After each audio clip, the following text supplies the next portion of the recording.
Para los capos narco, poseer mujeres es tan importante como llevar adelante un buen negocio. Si bien es una generalidad en el mundo de las drogas, hubo uno en particular que tenía una relación mucho más terrible y siniestra con sus chicas. Estamos hablando de un líder criminal que, si no podía ser el dueño de sus novias, se aseguraba que nadie más pudiera hacerlo. El método que utilizaba para resolver este inconveniente era tan sanguinario como eficaz. Las asesinaba fríamente y se ocupaba de profanar sus cadáveres. En el video de hoy vamos a presentarles la historia de El Pozoles, un líder criminal que llevaba los celos y la posesión sobre sus parejas amorosas hasta las últimas consecuencias. No se muevan de la pantalla, quédense a ver esta impactante entrega de Militarmente. La prostitución y el narcotráfico han estado ligados desde el principio de los tiempos debido a razones bastante espurias. Primero que nada, a los grandes líderes criminales les gusta estar rodeado de mujeres hermosas. Y segundo, porque estas señoritas tienen la capacidad de acceder a traficar tanto información como mercancía. Sin embargo, las cosas suelen salir mal para las acompañantes que entran por lo general inocentemente a este mundo de la delincuencia y terminan siendo víctimas de los celos de un mafioso desequilibrado. Según información del organismo de inteligencia estadounidense especializado en narcotráfico, la DEA, Brian Mauricio González, alias El Pozoles, nació el 7 de julio de 1992 y sus primeros años como delincuente común los desarrolló en la colonia Centro, Ciudad de México. Tiempo después llegó a relacionarse con la organización criminal Unión Tepito, en la cual empezó su recorrido y ascenso en el mundo de la droga. Fuentes policíacas sostienen que formó parte del círculo más cercano del fundador de dicho cártel, Roberto Mollado Esparza, El Betito. Al principio se dedicó al narcomenudeo, a la extorsión de clientes y adversarios, así como al robo a gran escala y la explotación sexual de chicas para el cártel. Este punto sería clave en la historia de este criminal, ya que empezaría a desarrollar una adicción particular hacia estas chicas. El cártel Unión Tepito es una organización particular, ya que es muy urbana a diferencia de otros grupos que se encuentran en otros estados de México. Eso hace que su manera de negociar y cometer delitos estén dentro de una lógica más metropolitana. Por ejemplo, no se suelen dar tantas guerras y tiroteos abiertos entre este cártel y sus rivales, pero sí mensajes mafiosos y asesinatos más sigilosos.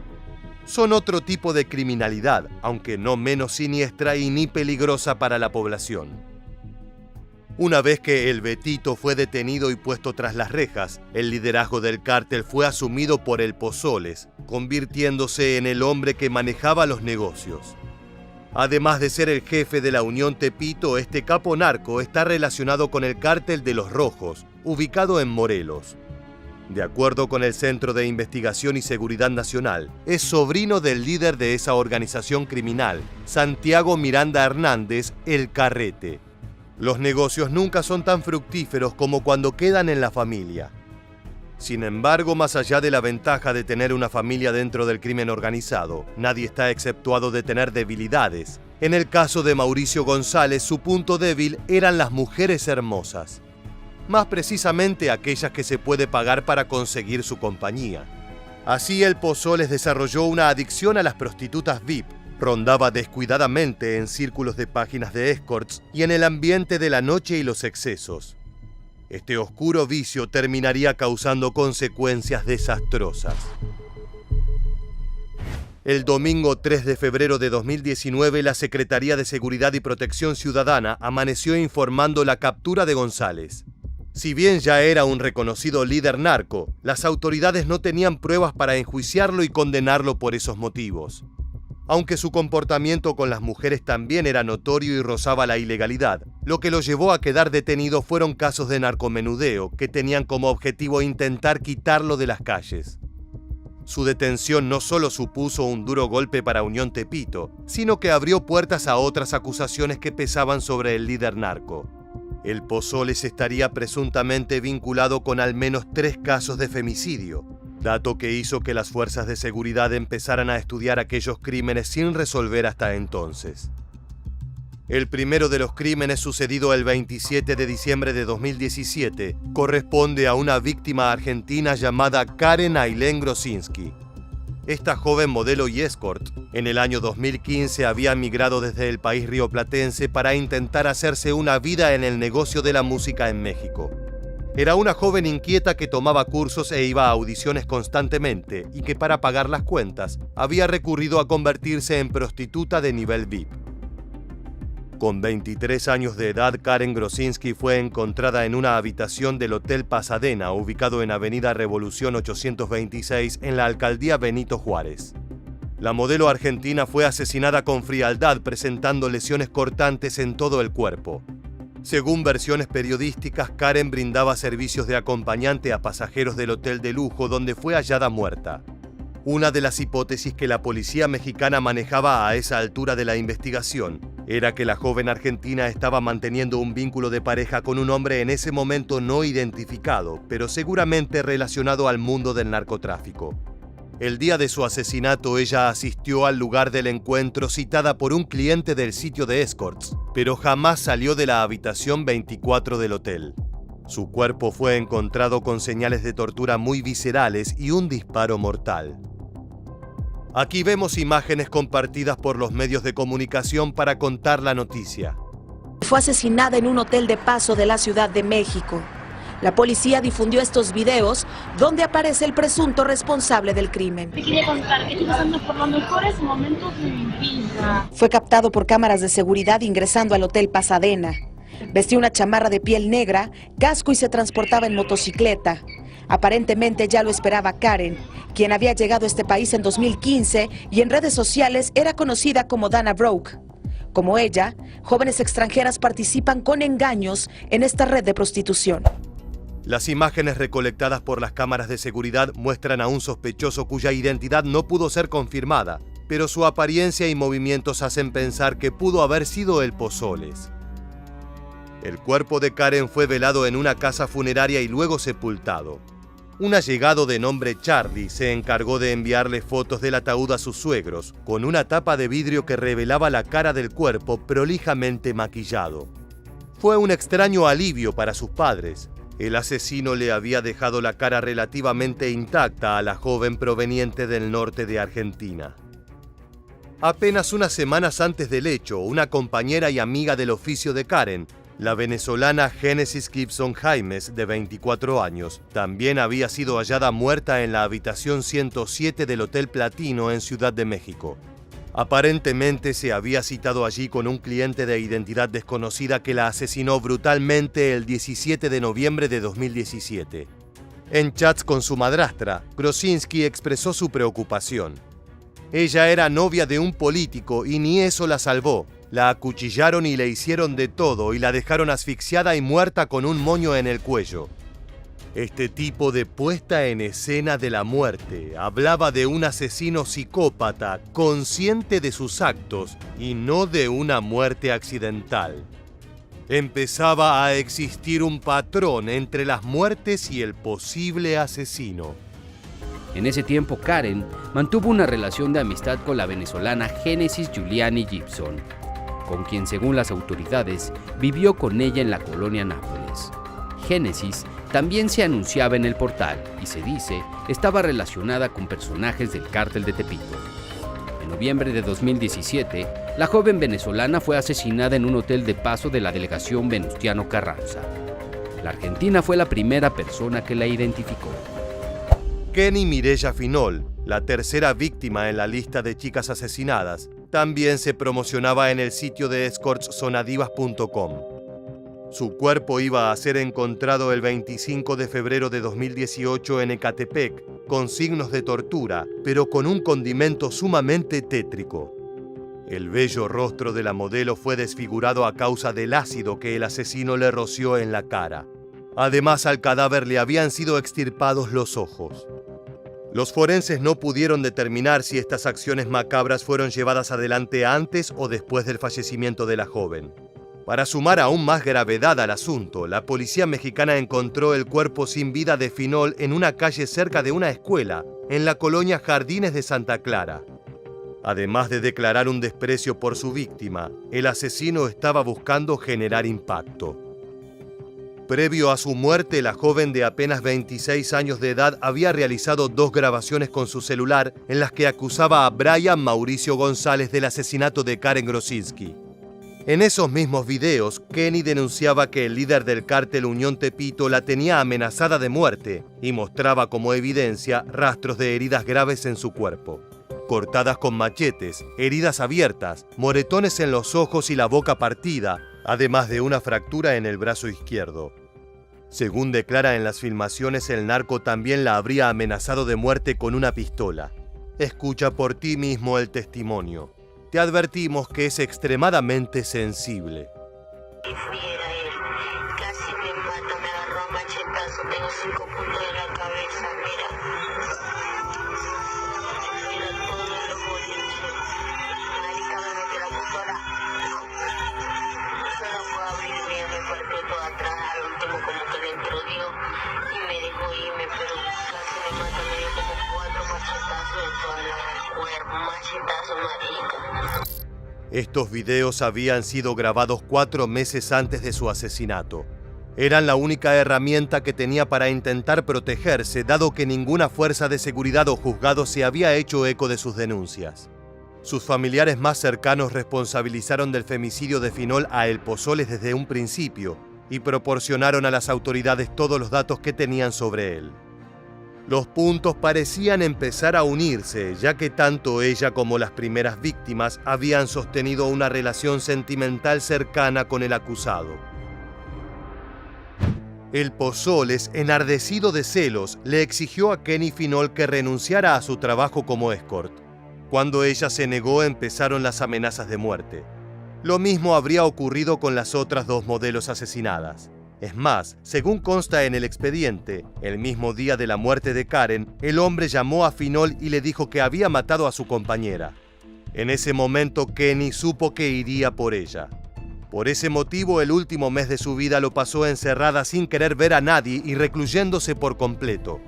Llegó a quitar el anuncio en el que promocionaba sus servicios para intentar que González la dejara en paz. A pesar de los pedidos de ayuda desesperados, un tiempo después su cuerpo sería hallado con signos de tortura y violación en la capital mexicana. Luego de la investigación, habiendo hallado estos elementos y evidencias, la policía mexicana pudo apresar a El Pozoles. Fue finalmente detenido el 4 de febrero de 2019 en el Estado de México. Al momento de su captura se puso a llorar y le pidió a los policías que por favor no lo golpearan, un rasgo muy típico en los femicidas. Los cargos que pesaban oficialmente sobre González eran los de ser responsable de los delitos de narcomenudeo, extorsión, secuestro y homicidio. Uno de ellos el de la modelo venezolana Génesis Jaimes, quien se confirmó efectivamente que fue su pareja sentimental. El video debería terminar aquí y tener un final, si bien no feliz, al menos con un poco de justicia. Sin embargo, el capo narco solo fue sentenciado a una condena de 5 años por el delito de narcomenudeo, gracias a sus abogados y contactos con el poder corrupto. La tragedia no termina allí, ya que en noviembre de 2022 el Poder Judicial del Estado de México le otorgó la libertad a González, dado que el narcomenudeo no es un delito grave para el Código Penal. Esto lo habilitó a cumplir la mitad de su sentencia y pagar una fianza para obtener una liberación temprana. El Ministerio Público no pudo aportar datos y pruebas suficientes para su vinculación al delito de homicidio. Fue así como la madrugada del sábado 19 de noviembre, El Pozoles salió de prisión. A pesar de haber estado al borde de perderlo todo, González prosiguió con su actividad criminal en el mundo narco hasta que finalmente las cosas volverían a oscurecerse para él. Brian Mauricio González sería detenido nuevamente la noche del viernes 13 de octubre de 2023 en calles de la colonia Roma Norte en Ciudad de México. El Pozoles fue detenido por agentes de investigación de la Subsecretaría de Inteligencia Policial. Según el registro oficial, el narco fue apresado por participar en secuestros, extorsiones, tráfico de armas y principalmente de drogas. Si bien las sospechas de ser un femicida hacían al perfil de González aún más siniestro, esto no fue incluido como motivo de la detención. Al momento de ser arrestado se encontraba con su novia Cassandra Rodríguez, una joven de origen venezolano de poco más de 20 años. El delincuente y su pareja iban a bordo de una camioneta Taos y tenían en su poder armas, además de una cantidad considerable de paquetes de cocaína y marihuana, y más de 100 bolsas de cristal de metanfetamina. Las autoridades sospechan que se dirigían a realizar una venta de narcóticos. Desesperada, la novia de El Pozoles le suplicó a los agentes que la entregaran al Instituto Nacional de Migración para que pudiera volver a su país, diciendo que temía por su muerte. Sin embargo, contrario a su deseo, tras su detención fue ingresada en el Centro Femenino de Reinserción Social de Santa Marta Acatitla, ubicado en la alcaldía Itzapalapa. Investigaciones posteriores revelaron que esta mujer también era una trabajadora sexual del mismo sitio de las víctimas anteriores, pero a diferencia de las otras 3 muchachas asesinadas, estaba colaborando activamente en las actividades criminales de González. En el siguiente video la vemos disfrutando de las mieles del dinero narco.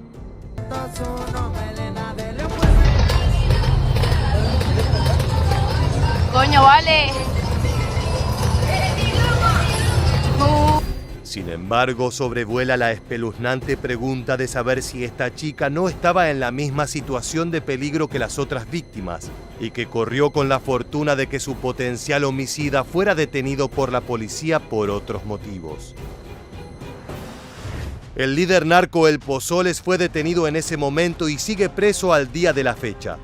Investigaciones lo consideran el autor intelectual y lo vinculan al asesinato de por lo menos 10 personas desde que había sido liberado en 2022. Estos crímenes estuvieron relacionados con sus negocios como narcotraficante.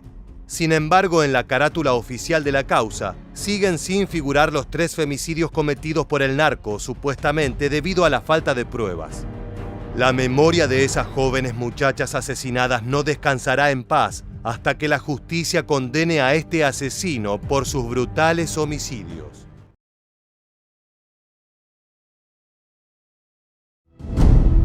Es verdad que la vida al lado de un sicario narco puede estar llena de riquezas y extravagantes lujos, pero también es probable que se convierta en una peligrosa trampa mortal. Es lo que le pasó a 2 mujeres que fueron novias del temible Cholo Iván, la mano derecha del Chapo Guzmán, amo y señor del cártel de Sinaloa. Curiosamente, las 2 jóvenes tenían en común haber sido reinas de concursos de belleza. Si bien estas tragedias parecen hechos aislados, son parte de la violencia diaria con la que convive cualquier persona que forma parte de estos ecosistemas criminales en México.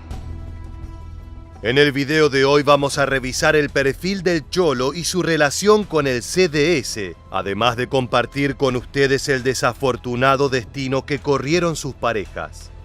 Bienvenidos a esta calamitosa historia de amor, en la que solo Julieta es víctima fatal de este nuevo episodio de Militarmente. En el resplandor de los concursos de belleza mexicanos, donde el glamour y el triunfo pintan un cuadro de exquisita elegancia, hay historias que rompen la armonía de las pasarelas. Desde siempre se ha sabido que este tipo de mujeres son la perdición de los hombres narco. Ha habido historias terribles a lo largo de los últimos años, y noticias como la que vamos a compartir a continuación han sido moneda corriente para el pueblo mexicano.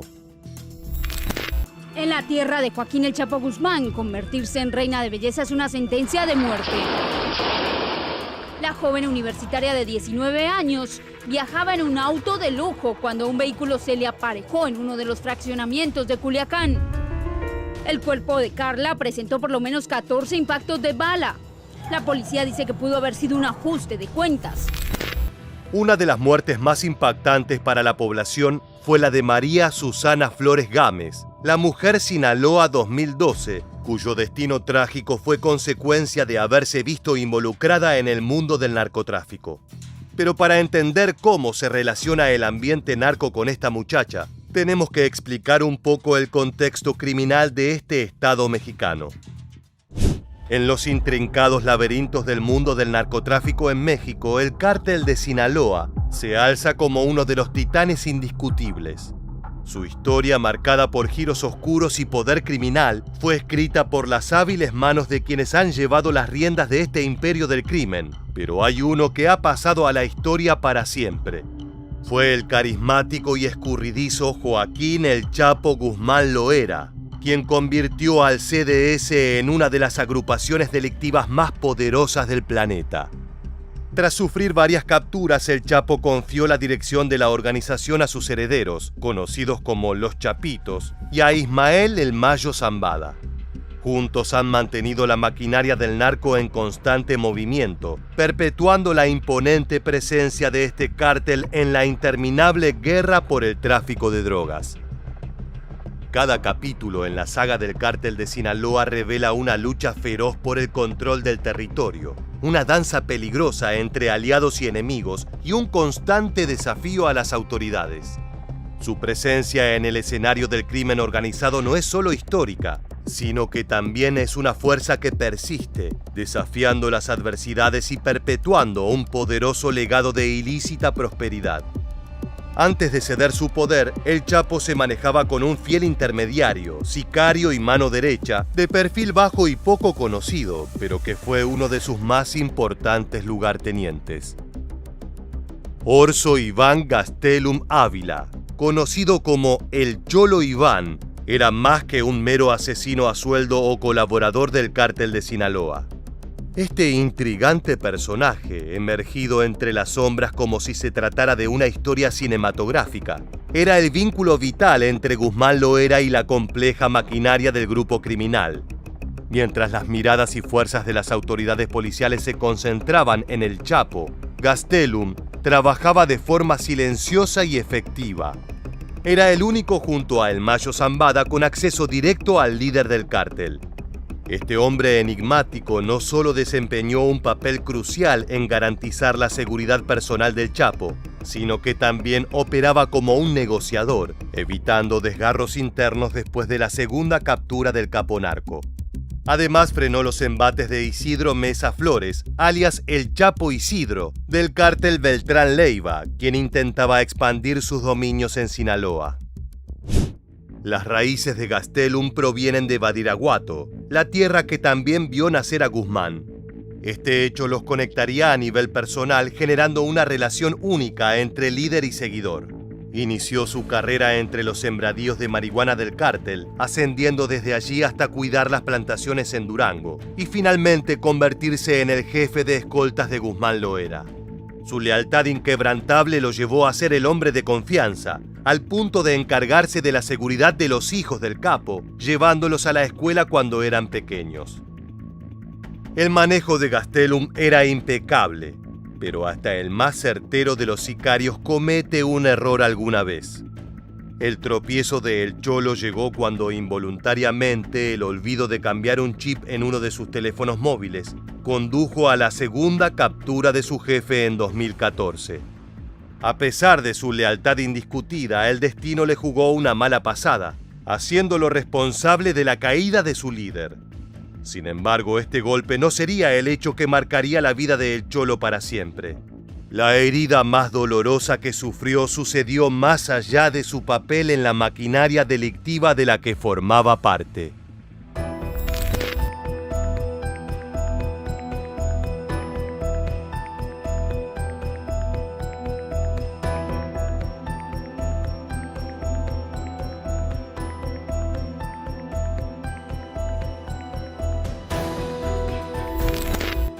María Susana Flores Gámez, una joven reina de belleza de 22 años, fue despedida en un cortejo fúnebre verdaderamente espectacular.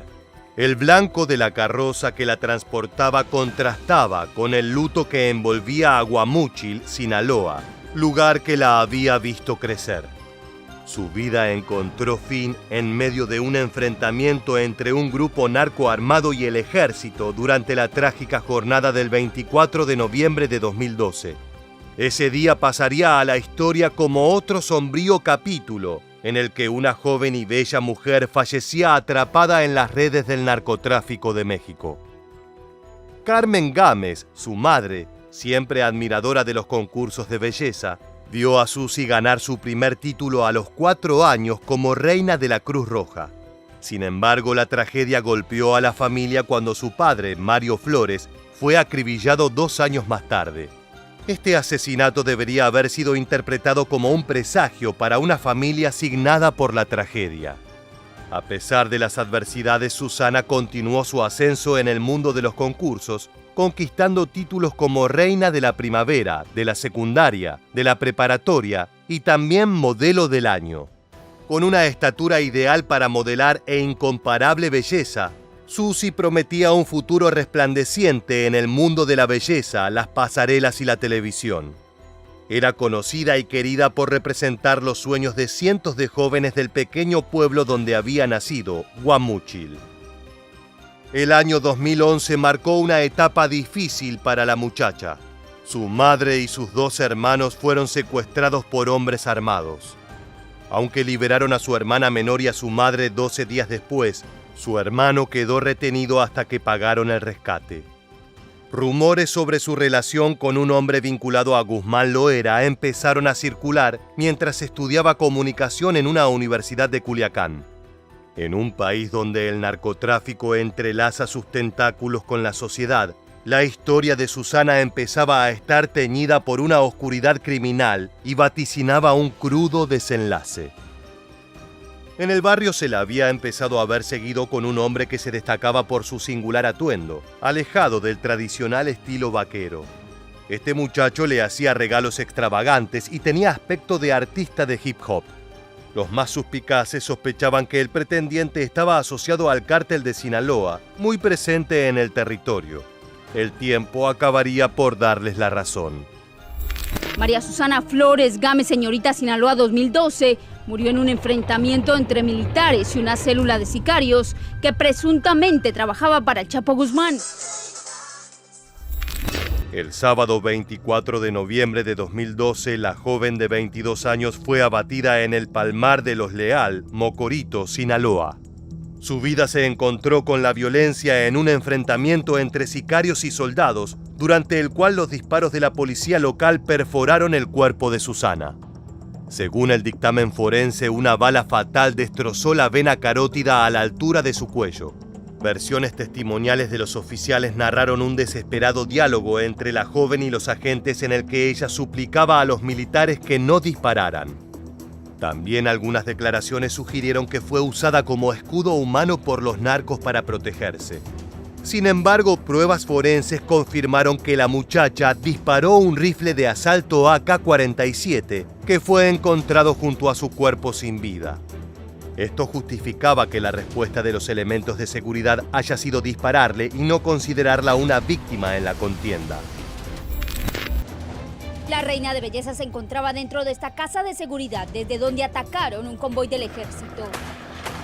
Luego de varios minutos de enfrentamiento, el comando armado logró salir del domicilio y emprendió la fuga. Sin embargo, fue perseguido por los militares hasta el Palmar de Los Leal, donde murió la modelo.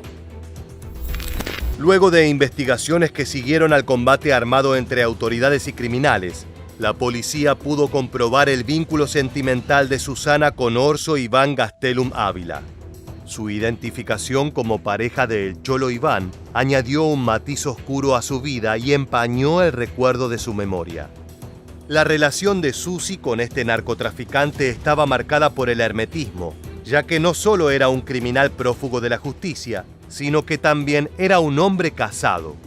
Gastelum logró escapar sano y salvo del enfrentamiento en el que su amada perdió la vida, pero su identificación lo convirtió en uno de los criminales más buscados de México. Los familiares de Flores Gámez presentaron quejas contra las acusaciones de las autoridades mexicanas que cuestionaban el honor de la ex reina de belleza. A pesar de los reclamos de sus seres queridos, todas las evidencias apuntaban a que la joven colaboraba con el narcotraficante en sus actividades delictivas y que esa proximidad con el mundo criminal fue lo que la hizo llegar a su trágico final. Actualmente Susana descansa en un mausoleo que lleva la inscripción Mi India Bonita, que según sus allegados más cercanos es como la llamaba su novio narco. Detrás de las coronas y la gloria de los concursos de belleza, se puede encontrar un lado oscuro que entrelaza el destino de estas jóvenes mujeres con las sombras del crimen y las redes del narcotráfico. Una prueba de este enunciado es que Susana Flores Gámez no fue la única reina de belleza que fue pareja sentimental del Cholo y padeció un fatídico final. El martes 2 de agosto de 2016, la carretera México-Nogales se convirtió en el escenario de una desgracia. Luz Adriana, una joven de apenas 17 años que era otra de las novias de Gastelum, se encontró en medio del fuego cruzado de la guerra del narcotráfico.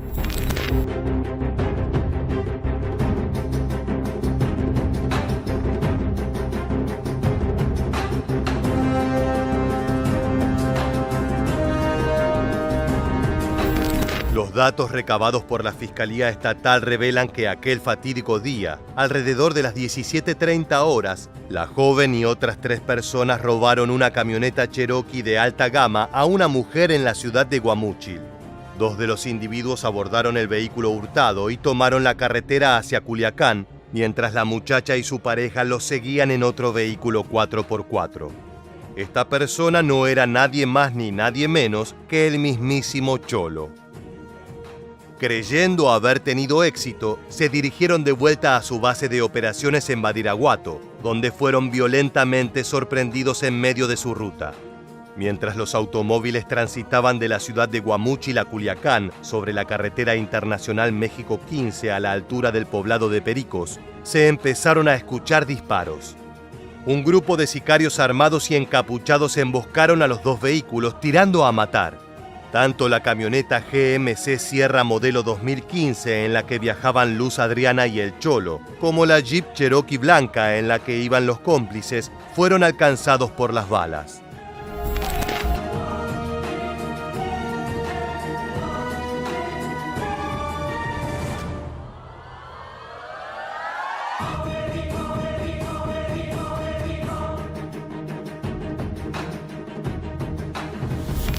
Los criminales de la camioneta robada habían sufrido algunas heridas, pero lo verdaderamente grave estaba pasando en el vehículo donde viajaban la muchacha y su pareja. Aparentemente, la joven estaba sufriendo una descompensación crítica. Después del violento ataque, el conductor de la camioneta Sierra prosiguió su ruta hasta alcanzar el entronque de la carretera hacia Badiraguato y detuvo la unidad frente a un establecimiento dedicado a la venta de cocos. Sacó a Luz Adriana para llevarla a una bodega y esconderla para intentar salvarla lejos del peligro. Sin embargo, en el momento en el que logró ponerse a resguardo con el cuerpo, Luz ya no mostraba signos de vida. La tragedia volvía a aparecer en la vida de una pareja del sicario del CDS. Gastelum la dejó allí con sus pertenencias y huyó junto con los otros 2 cómplices abandonando la camioneta robada. Los policías encontraron el cadáver y un bolso femenino de mano que en su interior tenía una pistola automática 9 milímetros con las huellas dactilares de la joven. Las autoridades analizaron el cuerpo y la hipótesis inicial era que Luz Adriana habría muerto de un infarto debido al estrés de la emboscada.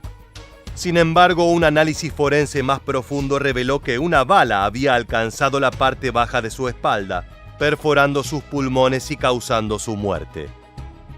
Las investigaciones policiales posteriores a la emboscada revelaron que la muchacha se codeaba con una reconocida banda de robo de automóviles, pero no se terminaba de entender por qué habían sufrido una emboscada tan violenta. Todo cambió cuando la fiscalía descubrió que la menor de edad estaba involucrada sentimentalmente con Orso Iván Gastelum. Esto confirmaba que el atentado era un mensaje narco y un intento de eliminar al Cholo, lo que no tenía vinculación alguna con el robo del vehículo. Nunca se pudo averiguar la identidad de los pistoleros que tendieron la trampa, pero pudo tratarse de cualquier organización que tuviera enemistad con el CDS. La brutalidad de este suceso quedó plasmada en el informe del Subprocurador General de Justicia de Sinaloa, quien lamentó sentidamente la muerte de la muchacha. La trágica conexión entre mujeres jóvenes y hermosas y el mundo del narcotráfico no es nueva en México. Los capos narcos y sus segundas líneas ansían la carne fresca que se les presenta en los concursos de belleza como carnada e intentan seducirlas con poder, riquezas y lujos. Entre muchos es conocido el caso de Laura Elena Zúñiga, quien había ganado el concurso Miss Sinaloa 2008. La reina de belleza mexicana se vio obligada a renunciar a su título después de ser vinculada a un cargamento de armas, dinero y drogas. Afrontó cargos por estar relacionada con lo más rancio del crimen organizado. La ganadora del certamen Nuestra Belleza Sinaloa 2008, Laura Elena Zúñiga Huizar, fue arrestada junto a una banda del crimen organizado con armas y miles de dólares en efectivo en la ciudad de Guadalajara. Aunque esta modelo no sostuvo una relación amorosa con lugartenientes del cártel de Sinaloa, es otro delito en el que queda demostrada la participación de mujeres bellas y exuberantes en el complejo mundo del crimen organizado. Esta muchacha fue exonerada de su pena a cambio de proveer información de la organización para la que trabajaba y colaborar con las autoridades. Su historia es un ejemplo más de que este tipo de mujeres parecen estar destinadas a sufrir desdichados destinos en manos de los narcos como el Cholo, quien a partir de 2016 se encuentra detenido por haber sido atrapado junto al capo del cártel de Sinaloa. El 8 de enero de 2016, el presidente de México, Enrique Peña Nieto, anunciaba en su cuenta de Twitter la tercera captura de Joaquín El Chapo Guzmán Loera. Gastelum y su líder desafiaron a la ley en una persecución de película.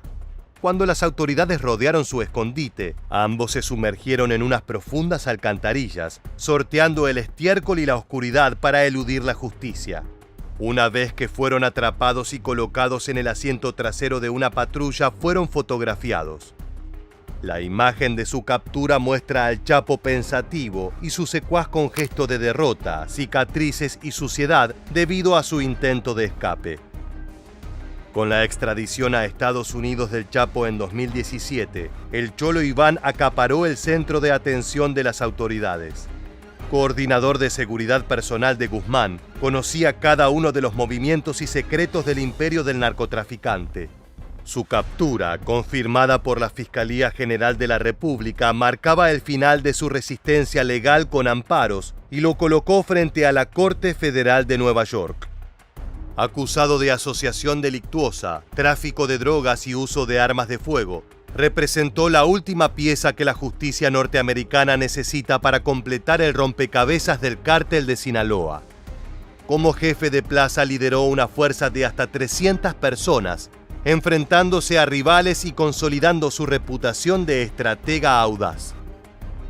En abril de 2023 fue finalmente extraditado a Norteamérica, donde aún aguarda su sentencia.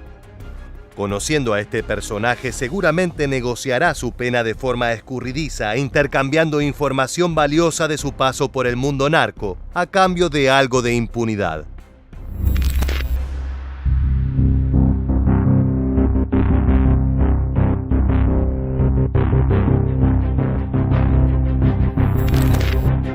Aunque tarde o temprano pueda recuperar su libertad, nada podrá aliviar la culpa que sintió por haber ensombrecido la vida de quienes eligió como sus bellas novias.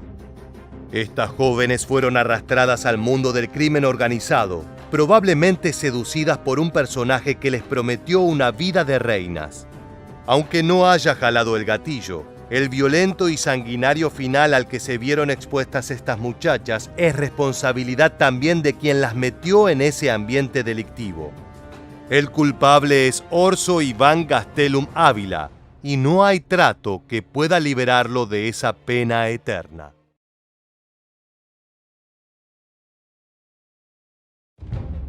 Por lo general, al imaginar la lujosa vida de un capo narco, se incluyen 3 elementos que simbolizan su estatus: efectivo, armas y mujeres. Tal vez sea por aquella famosa frase de Tony Montana, la cual asevera que primero se tiene el dinero, luego se tiene el poder y por último la compañía femenina.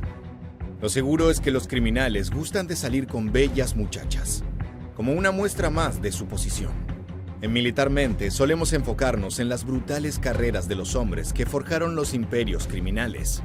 Pero hoy toca cambiar la perspectiva para conocer las vidas y trágicos finales de 3 figuras femeninas. En esta oportunidad hablaremos sobre una actriz, una modelo y una reina de belleza. Todas ellas tenían cosas en común: juventud, hermosura, sueños grandes y relaciones amorosas con figuras relacionadas al narcotráfico. Esto último terminó siendo su condena. Acompáñanos en esta dramática entrega. Te aseguraremos que te sorprenderás con los detalles detrás de cada historia. Doctora, ¿se le ofrece algo? Sí, Clara. Mire, usted no sabe si Nicolás ya salió de su junta. No, doctora, no ha salido, pero tranquila. Si quiere, cuando salga yo le aviso. Bueno, me avisa en cuanto salga. Claro que sí, doctora. Gracias. Lo que acabas de ver es un pequeño fragmento de la actuación de nuestra primera protagonista. En esta oportunidad, interpretando a una secretaria. Bella, joven y carismática eran algunos de los adjetivos que las revistas colombianas solían utilizar para describir a Liliana Lozano. La actriz fue considerada una de las mejores y más atractivas de la televisión de su país, en parte por haber participado en una de las telenovelas más exitosas de la historia, Pasión de Gavilanes. Seguro la has visto o escuchado al respecto. Desgraciadamente, su vida llena de éxitos y ficciones televisivas tuvo un punto final más parecido a una película de horror. Increíblemente, todo comenzó con un romance de telenovela. En diciembre de 2006, la actriz conoció a un hombre oriundo de Caquetá, Colombia. Tenía 47 años y se presentó como Daniel Felipe Santamaría, un importante empresario con negocios en Venezuela, México y España. Ella quedó fascinada de inmediato. Un hombre 17 años mayor que buscaba enamorarla con grandes citas y gestos románticos. En pocos meses, Daniel Felipe llenó a Liliana de regalos costosos y viajes a destinos paradisíacos. Hasta le compró un apartamento muy lujoso en el exclusivo sector del Virrey, en el norte de Bogotá, junto a un automóvil de alta gama. Pero esa luna de miel inicial tenía fecha de expiración. La pareja estaba cimentada sobre un engaño, una mentira que al revelarse cambiaría por completo la situación. Es que Daniel Felipe Santamaría no existía. El hombre que conquistó a Liliana era en realidad Fabio Vargas, hermano de Leónidas Vargas, uno de los narcotraficantes más importantes y peligrosos de Latinoamérica. Una vez que Fabio confesó su verdadera identidad, la actriz entró en un estado de miedo y angustia constante. Ella sabía muy bien cuál era el destino de las esposas de los narcotraficantes. No quería ser una más en la larga lista de actrices y modelos que fallecieron por relacionarse con criminales importantes. Pese a todas esas preocupaciones, la relación continuó por un tiempo, hasta que a finales de 2008 la dieron por terminada de común acuerdo. El problema es que ella estaba realmente enamorada y no podía dejar atrás ese romance que se parecía demasiado al de las telenovelas. Antes de continuar con el último y dramático acto de esta historia, es necesario conocer en profundidad el frente criminal con el que estaba relacionado el hermano de Fabio. Leónidas Vargas era jefe del cártel de Caquetá, una organización con fuertes vínculos con el cártel de Medellín, y en los años 80 con el mismísimo Pablo Escobar. Su historia no comenzó con lujos y privilegios, más bien todo lo contrario. Descendía de una familia campesina y solo alcanzó a realizar estudios primarios. Trabajó en una carnicería hasta que, aún siendo joven, comenzó en el negocio de las drogas como asesino a sueldo para capos locales. Fue escalando de a poco en la pirámide del crimen organizado colombiano hasta que se transformó en socio de los principales traficantes, incluyendo el cártel de Medellín. Tal fue su importancia que el gobierno de Colombia llegó a ofrecer una recompensa de $5 millones por información que decantara en su aprehensión. A continuación, veremos una de las pocas entrevistas brindadas por este capo. Pues dicen las autoridades lo ha solicitado en extradición. No sé, porque a mí nunca se me ha cogido con ninguna clase de narcotráfico, ni con aviones, ni con nada. Yo creo que para que una persona sea extraditable, tiene que verse desde comprobado algún delito de narcotráfico. A mí nunca se me ha comprobado nada, ni se me ha cogido con nada. ¿A qué se dedica usted? Yo soy ganadero del Caquetá. La carrera criminal de Leónidas Vargas culminó el 6 de enero de 1993, cuando fue capturado mientras jugaba en el casino local. Por sus fechorías fue condenado a 19 años de prisión en Colombia. Entre sus delitos se encontraban el narcotráfico, el homicidio, porte ilegal de armas y enriquecimiento ilícito. Pese a estar tras las rejas, continuó siendo una figura central en el trasiego de cocaína en su país, comandando las células sobrevivientes del cártel de Caquetá desde su celda. En 2001 volvió a la libertad y recuperó todo el poder que tenía previo a su detención. Tal era su influencia que en 2004, un grupo de fiscales corruptos desaparecieron gran parte de su expediente penal, impidiendo que pudiera utilizarse en nuevas acusaciones. El último tramo de la carrera de este narco transcurrió en la ciudad española de Madrid. El 12 de octubre de 2008 tuvo un problema de hipertensión, por lo que fue trasladado a una clínica privada. Sin saberlo, esa internación fue en realidad su condena. El 8 de enero de 2009 fue atacado en su habitación hospitalaria por un sicario rival que le disparó 4 veces utilizando un silenciador. La habitación 537 del hospital quedó cubierta de sangre. Era el final del cártel de Caquetá. Ahora sí, volvamos a la historia de la actriz. Liliana estaba muy enamorada de Fabio, y cuando se enteró por los medios de la muerte de su hermano Leónidas, ella se contactó telefónicamente para ofrecer su pésame. Luego de una larga conversación, quedaron en verse al día siguiente en una finca en Palmira, en el Valle del Cauca colombiano. La madrugada del 10 de enero de 2009, cuando la pareja se disponía a dormir, un comando de hombres armados irrumpió en la vivienda. Liliana solo vestía un camisón y Fabio estaba en calzoncillos, pero la vestimenta no importaba. Fueron secuestrados y llevados a un refugio secreto. Los criminales querían información sobre los asociados de Leónidas Vargas y estaban dispuestos a todo para conseguirla. El problema es que el hermano realmente no conocía detalles sobre las transacciones. Era apenas un asociado que se beneficiaba del dinero sin poner las manos en el fuego. Nadie sabe exactamente cuánto duró el tormento, pero todo fue en vano. Algunas versiones incluso afirman que la actriz fue ultrajada por los secuestradores, tal vez como un enfermizo método para quebrar a Fabio. Ante el silencio, ambos fueron asesinados, poniendo punto final a una tragedia anunciada. Los cuerpos de la actriz y el narcotraficante fueron encontrados en un matorral en el municipio de La Pradera, a unos 30 kilómetros de Cali. Ha pasado más de una década desde su muerte y aún no se sabe exactamente quién estuvo detrás del crimen. Lo único que está claro es que fue un ajuste de cuentas del mundo criminal y que la artista de apenas 32 años estaba en el lugar equivocado y con la compañía equivocada. Una reflexión parecida podemos hacer sobre la siguiente protagonista de este video, la modelo Carolina Arango Geraldino, víctima de la infame masacre de Envigado. En la finca hoy conocimos la historia de 3 personas, una modelo y 2 estudiantes universitarios. Esta es Carolina Arango Geraldino, modelo de profesión y quien fue asesinada con 3 mujeres más en una finca del municipio de Envigado. Tenía 22 años y había sido la imagen de importantes campañas de ropa interior. En diciembre de 2012, Colombia despedía el año con una historia sangrienta que quedó en las páginas más oscuras de su historial criminal. En una narcofiesta de cierre de año se llevó a cabo una masacre, un ajuste de cuentas que acabó con la vida de 9 personas. Todas relacionadas de alguna manera con el trasiego de estupefacientes. Entre los fallecidos estaba Jorge Mario Pérez Marín, alias El Marro. El hombre de 41 años estuvo involucrado por mucho tiempo en la banda La Terraza, la cual prestaba servicios sicariales a jefes paramilitares y narcos.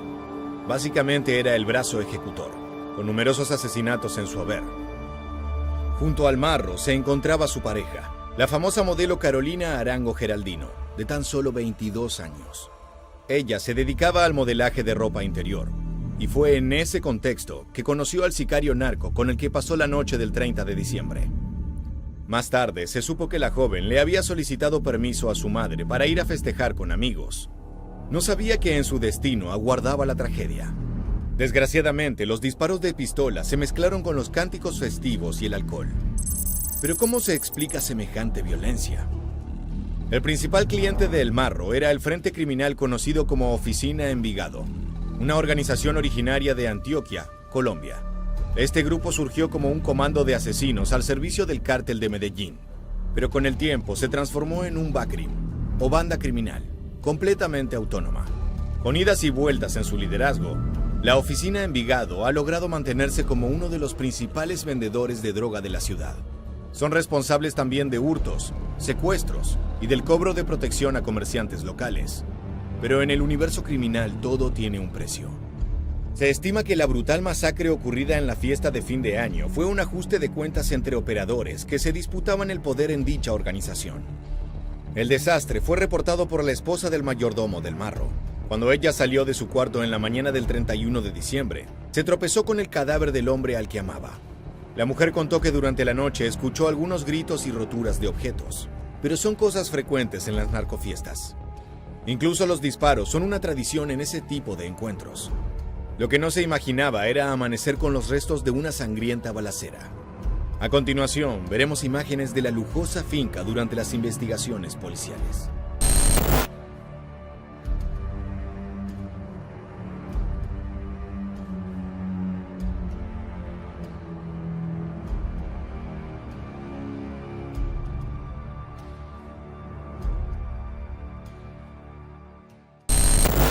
Cuando la noticia de la masacre de Envigado llegó a los medios de comunicación, los familiares de Carolina la reconocieron de inmediato. En su perfil de Facebook, repleto de fotos promocionales y trabajos de modelaje, aparecieron comentarios de amigos que expresaban su pesar por el fallecimiento de la joven. Aprovechando el morbo provocado por el asesinato masivo, muchos periodistas afirmaron que no era la primera vez que la modelo se relacionaba con el mundo criminal. El diario El Tiempo aseguró que fue compañera sentimental de uno de los hijos de Argemiro Salazar, un capo narco de la zona de Antioquia que fue asesinado por sicarios en 2009. Desgraciadamente, Carolina Geraldino no fue la única acompañante que estuvo en el lugar equivocado aquella noche de diciembre. Entre los cuerpos baleados aparecieron los restos de otras 3 mujeres. Una de ellas era Daniela Wilches Arango, de 24 años, quien estudiaba en la Universidad EAFIT. Al momento se desconoce por qué se encontraba allí al momento de la masacre. Las otras 2 mujeres eran Gloria Natalia López Posada y Diana Marcela Montoya, ambas novias de sicarios y lugartenientes de Antioquia. Las noticias de la época también reflejaban la postura de los vecinos del lugar. El hermetismo de los vecinos es total. Nadie quiere hablar de lo que pasó. Y aunque no se han divulgado los móviles e identidades de las víctimas, la policía cree que podría tratarse de un ajuste de cuentas entre grupos de narcotraficantes. Al día de hoy, la masacre de Envigado sigue siendo un misterio para las autoridades colombianas. Todo indica que no fue obra de un comando armado que llegó al lugar con el objetivo de aniquilar a los presentes, sino que los perpetradores se encontraban entre los invitados. En algún punto de la noche, un grupo de personas extrajeron sus pistolas 9 milímetros y eliminaron al resto de la concurrencia. Lo más probable es que haya sido un episodio más en las largas y sangrientas guerras internas del mundo criminal. Como dato interesante, en la finca había una enorme caja fuerte que no fue violentada. También se encontraron 4 chalecos antibalas con la insignia de la Policía Federal. Aquella oscura jornada en que la celebración se mezcló con la sangre de casi una decena de personas, se mantiene como uno de los crímenes más impactantes de los últimos años. Ahora sí, para el último caso de este video tenemos que viajar hasta México. El 24 de noviembre de 2012, una noticia truculenta impactó en los canales de noticias mexicanos. Las fotos de una muchacha joven y bella junto a la palabra asesinada eran la gran primicia del día. Se trataba de María Susana Flores Gámez, también conocida como Susi, una reina de belleza con aspiraciones de modelo y actriz. Desgraciadamente, su último desfile fue dentro de un ataúd, durante su triste funeral.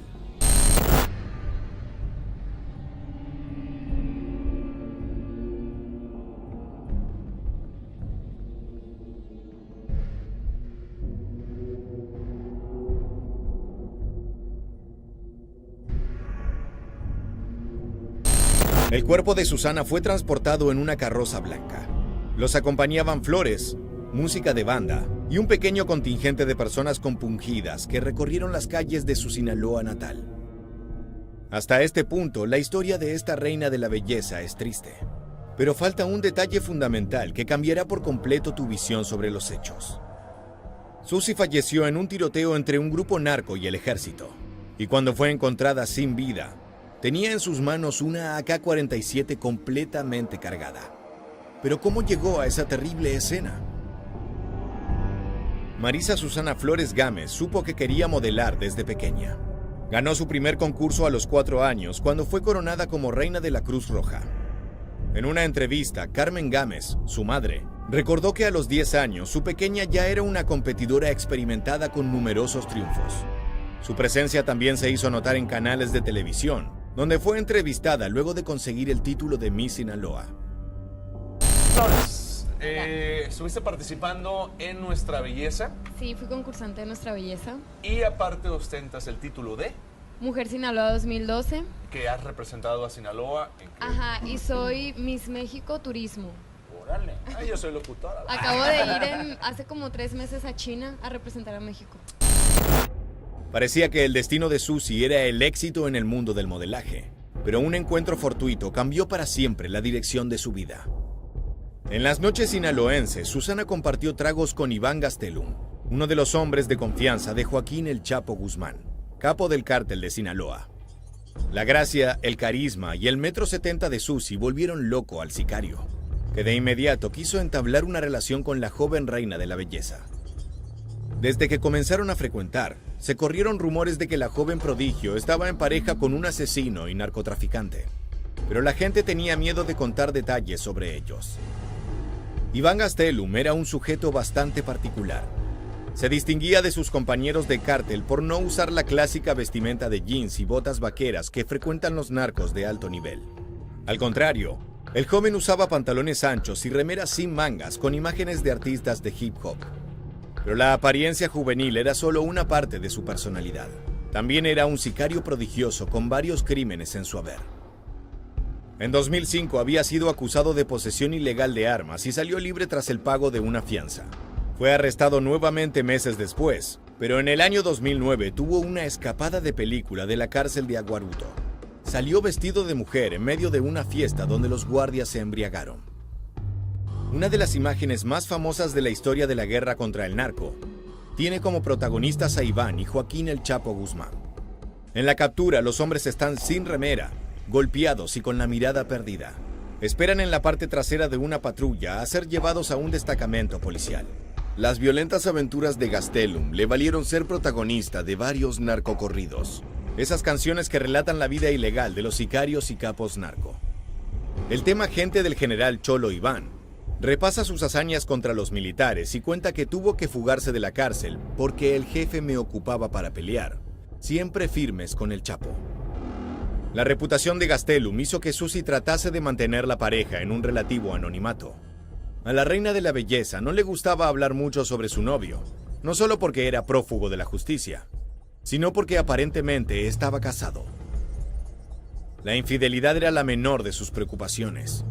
Cuando eres la mano derecha del capo más conocido del planeta, tu cabeza tiene un precio y debes caminar con cuidado. De a poco, la prometedora carrera de Susi quedó en segundo plano. Sin embargo, sus familiares esperaban que 2013 fuera un gran año para la joven. Lamentablemente, el 24 de septiembre de 2012, la noticia de una balacera entre Gastelum y fuerzas militares hizo realidad uno de los grandes temores de quienes querían a Susana. La modelo falleció durante el enfrentamiento entre criminales narco y fuerzas de la ley. Los reportes más morbosos afirmaron que había sido utilizada como escudo humano cuando comenzaron los disparos. Pero la información es confusa y escasa. Solo se sabe que el ejército interceptó al narco cuando descendía de un automóvil. Lo increíble es que Iván pudo huir, permaneciendo prófugo hasta 2016. Las siguientes imágenes fueron tomadas en ese momento, cuando fue presentado por las autoridades mexicanas previo a rendir cuentas ante la ley.